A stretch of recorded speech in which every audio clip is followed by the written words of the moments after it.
Friends, இந்த வீடியோவில் நம்ம ஒரு முக்கியமான தகவல் பற்றி தாங்க பார்க்க போகிறோம். முடிஞ்ச அளவுக்கு நிறைய பேருக்கு ஷேர் பண்ணுங்க.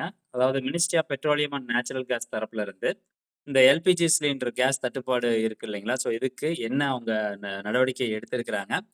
அதே மாதிரி நம்ம வீட்டில் எந்த மாதிரியான நடவடிக்கைலாம் எடுத்தோம் அப்படின்னா கண்டிப்பாக அந்த கேஸ் கன்சப்ஷன் வந்து குறைக்க முடியும் அப்படிங்கிற இன்ஃபர்மேஷன் இந்த வீடியோவில் பார்க்க போகிறோம். எல்லாமே ஒரு சின்ன சின்ன டிப்ஸ் தான். இது எல்லாரும் வந்து ஃபாலோ பண்ணுங்க. முடிஞ்ச அளவுக்கு வந்து கேஸ் கன்சப்ஷனை குறைக்கிறதுக்கு பாருங்க. அது எந்த மாதிரியான முறையில நம்ம குறைக்கலாம் அப்படிங்கிற எனக்கு தெரிஞ்ச ஒரு சில டிப்ஸ் நான் உங்களுக்கு ஷேர் பண்றேன். ஸோ அதுக்கு முன்னாடி first ministry of petroleum and natural gas தரப்புல இருந்து என்ன சொல்ல வராங்க அப்படின்னு பார்த்தீங்கன்னா, அதாவது இந்த மினிஸ்ட்ரி வந்து என்ன சொல்றாங்க, அனைத்து ஆயில் ரிஃபைனரிஸ்க்கும் ஹையர் எல்பிஜி புரொடக்ஷன் வந்து பண்ண சொல்றாங்க. அதாவது எல்பிஜி கேஸ் உற்பத்தி வந்து அதிகப்படுத்த சொல்றாங்க. பர்ட்டிகுலரா டொமஸ்டிக் எல்பிஜி யூசேஜுக்கான கேஸ் சிலிண்டர் அந்த புரொடக்ஷன் வந்து அதிகப்படுத்த சொல்றாங்க. 2வதா முக்கியமான ஃபேக்டர் என்ன அப்படின்னு பார்த்தீங்கன்னா, இப்போ இன்னைக்கு ஒரு சிலிண்டரு நீங்க வாங்கியிருக்கீங்க அப்படிங்கிற பட்சத்தில, அடுத்து 15 நாள் கழிச்சு தான் உங்களால 2வது சிலிண்டர் வந்து புக் பண்ண முடியும். இது ஏற்கனவே இருந்த ஒரு விதிமுறை. அத இப்ப வந்து மாத்தி அமைச்சிருக்கிறாங்க. இன்டர் புக்கிங்க்கான அந்த டிலே பீரியட் வந்து 25 டேஸா இன்கிரீஸ் பண்ணியிருக்காங்க. அதாவது இன்னைக்கு ஒரு சிலிண்டர் நீங்க புக் பண்ணி வாங்கியிருக்கீங்க அப்படிங்கிற பட்சத்தில, அடுத்து 25 நாள் கழிச்சு தான் நீங்க இன்னொரு சிலிண்டர் வந்து புக் பண்ண முடியும். இது சிங்கிள் சிலிண்டருக்கான கேட்டகரி. அதே நீங்க 2 சிலிண்டர் யூஸ் பண்றீங்க அப்படின்னா, 30 நாள் கழிச்சு தான் புக் பண்ண முடியும் அப்படிங்கிறத சொல்றாங்க.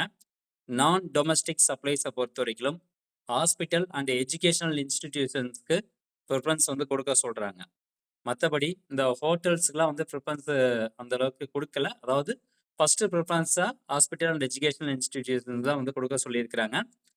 அதே மாரி இப்போ ஸ்கூல்ஸ் அண்டு காலேஜஸ் இங்கலாம் வந்து பார்த்தீங்கன்னா, நெறைய இடத்துல அந்த டீ சப்ளை பண்றது எல்லாமே நிப்பாட்டியிருக்காங்க. நெறைய ஹோட்டல்ஸ்லாம் வந்து மூடி இருக்காங்க. இந்த எல்பிஜி கேஸ் சிலிண்டர் கிடைக்காதனால. ஸோ, அதனால நம்ம எந்த அளவுக்கு கேர்ஃபுல்லா இருக்கணும் அப்படிங்கிறத நீங்க யோசிச்சு பார்த்துக்கோங்க.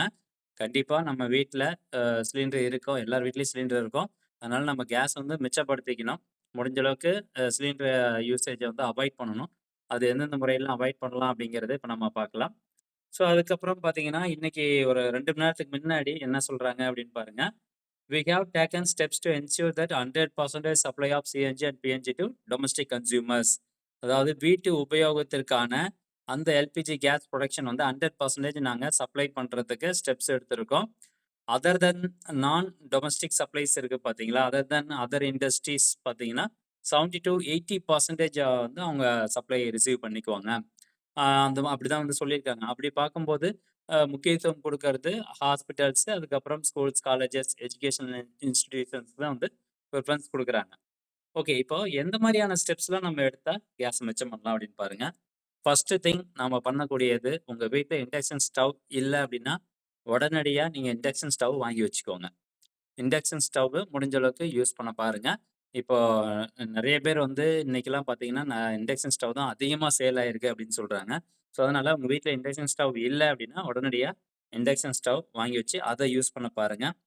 2வது இப்போ உங்க வீட்ல வந்து டீ அல்லது காஃபி அதிகமா வந்து குடிக்கிற நபர்கள் இருந்தாங்க அப்படின்னா, காலையிலேயே வந்து டீ போட்டு முடிஞ்ச அளவுக்கு ஃப்ளாஸ்க்ல ஸ்டோர் பண்ணி, அத யூஸ் பண்ண பாருங்க.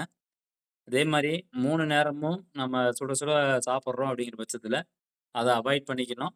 ஒரு நேரம் மட்டும் நம்ம சாப்பாடு வச்சுட்டு, அதையே வந்து 3 நேரத்துக்கு சாப்பிடுற மாரி, நம்ம ரெடி பண்ணி வைக்கிறது நல்லது.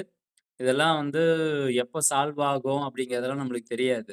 ஸோ 1 மாசம் டைம் எடுக்கலாம், 2 மாசம் டைம் எடுக்கலாம். ஸோ அதுக்கு நடுவுல நம்மளுக்கு சிலிண்டர் இல்லன்னு வச்சுக்கோங்களேன், ரொம்பவே கஷ்டமாயிரும். ஒரு எமர்ஜென்சி கூட தண்ணி சூடு பண்ண முடியாத மாரி போயிரும். அதனால 3 நேரம் சுட சுட சாப்பிடுறத நிப்பாட்டிட்டு, ஒரு நேரமா சமைச்சு வைக்கிறது, நம்மளுக்கு கேஸ வந்து மிச்சப்படுத்தும். நெக்ஸ்ட் வந்து பார்த்தீங்கன்னா, இப்ப குளிக்கிறதுக்காக நம்ம தண்ணி கேஸ் அடுப்புல சூடு பண்றோம் அப்படின்னா, அத அவாய்ட் பண்ணிக்கிறது நல்லது. அதனால தான் இண்டக்ஷன் ஸ்டவ் வாங்க சொல்லியிருக்கோம். ஸோ இண்டக்ஷன் ஸ்டவ் வாங்கிட்டாங்கன்னா, அதில அவங்க யூஸ் பண்ணிக்குவாங்க. அண்டு அதுக்கப்புறமா நம்ம குக்கர பொறுத்தவரைக்கும் எலக்ட்ரிக் குக்கர் உங்க வீட்ல இருந்ததுன்னா, எலக்ட்ரிக் குக்கர வந்து பயன்படுத்த பாருங்க. ஸோ கெட்டில் பயன்படுத்த பாருங்க. ஸோ இந்த மாரி எலக்ட்ரிக் சாதன பொருட்கள் பயன்படுத்தி எது எதெல்லாம் நம்மளால பண்ண முடியுமோ, அதெல்லாம் பண்ணிட்டு, கேஸ கொஞ்சம் சேவ் பண்றது ரொம்பவே நல்லது அப்படின்னு நான் நினைக்கிறேன். ஸோ உங்களுடைய கருத்து என்ன அப்படிங்கிறத கீழ இருக்கக்கூடிய கமெண்ட் செக்ஷன்ல கமெண்ட் பண்ணுங்க. கண்டிப்பா இந்த வீடியோ நெறைய பேருக்கு ஷேர் பண்ணுங்க. மீண்டும் அடுத்த ஒரு நல்ல பதிவுல சந்திக்கலாம். நன்றி, வணக்கம்.